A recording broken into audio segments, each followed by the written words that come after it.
it, just walk that brush a lot in temper paints and casings. And there's nothing but just laying in these. Because it's so opaque, I can just lay paint and infuse paint right into some of these shapes. Dig into some of these colors. And the interesting thing here is this paint has already started on my palette since I laid it out before I started talking, and it's already setting up. So I'm just using some broken color, which grays in his work, and capture that moodiness. You notice I'm not using a lot of really bright, luminous colors. Talking to someone the other day that this is not unlike working in oils, other than it dries before your very eyes.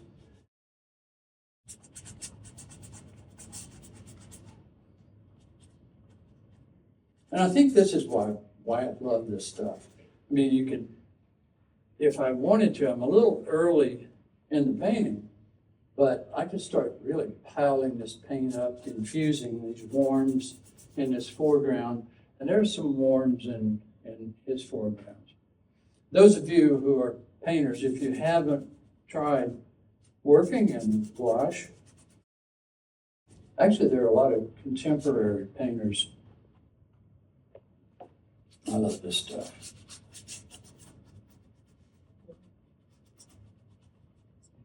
Brush my loose, thin brush marks in some of his paintings.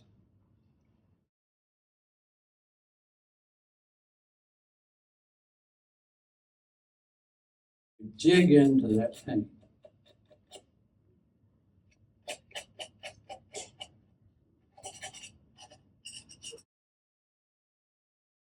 Well, I said, in a demonstration like that, there's no way I'm going to finish painting. But this hopefully will encourage you to try out a little bit of casein or gouache. Wyeth would make the brush strokes talk. He would move them in the direction that he wanted the viewer's eye to go. For the first time, I'm putting a little bit of white. Now you see, once you introduce white paint, watercolor, or whatever, you lose that transparent quality.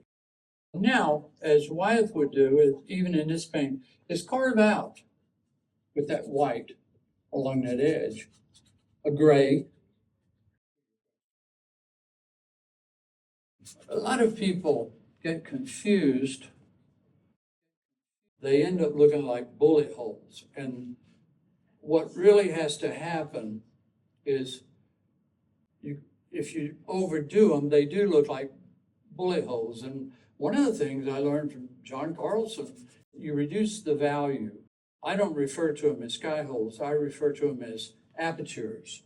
And so just like a camera, you reduce the aperture and it cuts down on the light in the sky holes.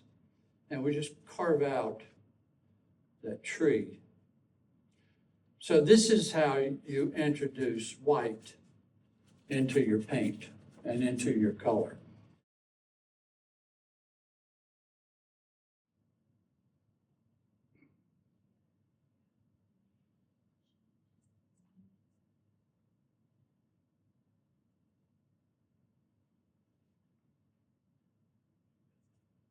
Dry brushing all over the place. A lot slower. No, not too much slower than this to get it started. There's this beautiful tree out by my house. It's at Cedar Point. And I go out there a lot. This is not going in the Louvre. So if I want to really emphasize this, I just pop some bright in there. And if I don't like it with gouache,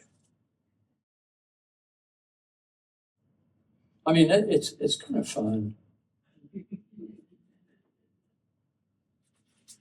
I do an hour demo, mostly using just one brush, because I think the art is making that brush do everything you want it to do. You can get a big stroke with it, you can get a really light stroke with it, and I'll switch over. Then that's when the little tiny brushes are helpful. But usually, you reserve these for the end of the painting. When it's done, we go from general to specific, the big, massive shapes to these little tiny little shapes.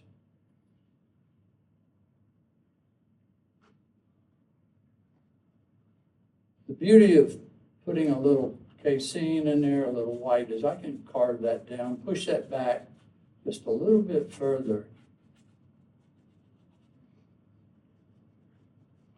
And to soften it with that little foggy kind of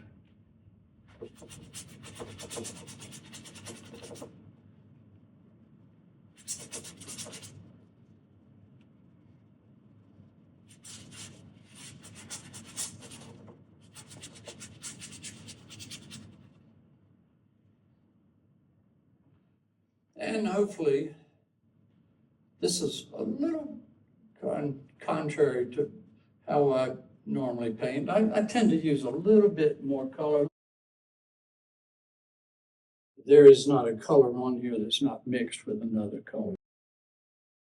There is no color that's straight out of the tube. That's the key right there. And then to get the values right. If you want this to go back, you gray it down.